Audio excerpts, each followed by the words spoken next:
čia kažkoks projektas, čia vat bus dar kažką galėsim daryti. Ir tu tai pažiūri savo kalendorių ir galvoji, šiaip gal reikėtų sakyti ne, bet tu pasakai taip. Ir tada važiuojat visi kartu kažkur. Aš dar gal pasakysiu, kad Saulė vaidina nacionaliniam Kauno dramos teatre dar. Taip. Aha, su kursiokais jau turim. Ar tu norėtum, žvelgiant į ateitį, turėti tokį vaidmenį, kur eini gatve ir tave atpažįsta kaip tą veikėją? Man dabar pradeda labai būti įdomi ta ne pats teatras, o performansai. Ir performansuose tenai gali būti tie personažai, bet pagrindė jų nėra, ten tu būni tikras. Tai man apie tą tikrą kūrėją yra daug įdomiau.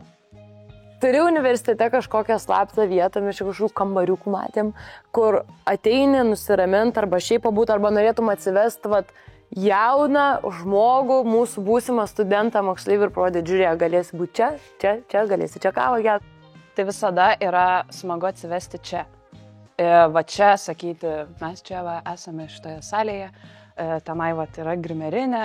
Aišku, čia yra nuostabi vieta, pavyzdžiui, mes atsitraukėm šitos užuolaidas ir žiūrėjom šiais metais eglutės įžiebimą.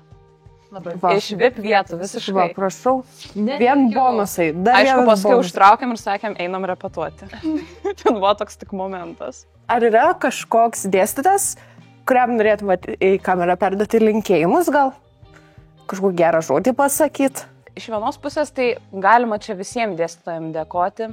Visi dėstytojai kažką davė šitoje studijų visoje kelionėje.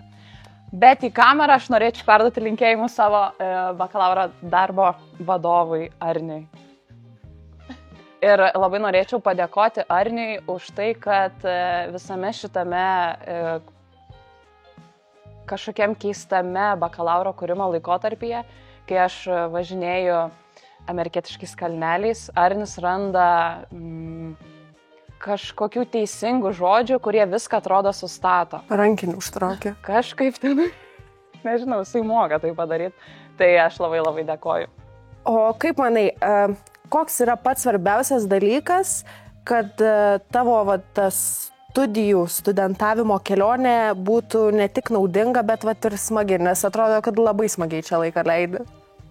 Tai reikia viskam sakyti taip. Viskam? Aš norėjau ką tik klausti. Jeigu tau, pavyzdžiui, sako, žiūrėk, čia kažkoks projektas, čia bus dar kažką galėsim daryti, ir tu tai pažiūri savo kalendorių ir galvoji, šiaip gal reikėtų sakyti ne, bet tu pasakai taip. Ir tada važiuojat visi kartu kažkur. Tai mes ir turėjome ir kelionių, ir projektų įdomių. Tai reikia viskam sakyti taip, nes paskui tie neateina automatiškai. Nes tu supranti, kažko nespėjai, kažko gal nebenori ir taip toliau. Tai taip. Gali perduoti kokį gražų linkėjimą 11-okam, 12-okam, mūsų būsimiem kolegom, studentam? Aš linkiu visiems nebijoti, nes yra labai baisu. Aš labai suprantu, kad labai panašus jausmas greičiausiai yra po mokyklos ir po bakalauro yra, man atrodo, čia labai panašus jausmai. Kai baigi mokyklą, tu galvoji, ką čia dabar reikia daryti, kaip čia tie suaugę gyvena, paskui pabaigi bakalaurą ir vėl galvoji, kas čia dabar vėl vyksta. Tai nebijoti, drąsiai sakyti taip ir gyvenimas sudėlios dalykus taip, kaip jie turi susidėlioti. Taip, bus daug karpimo. Taip. Taip. Dar kamerą pasakom. Taip.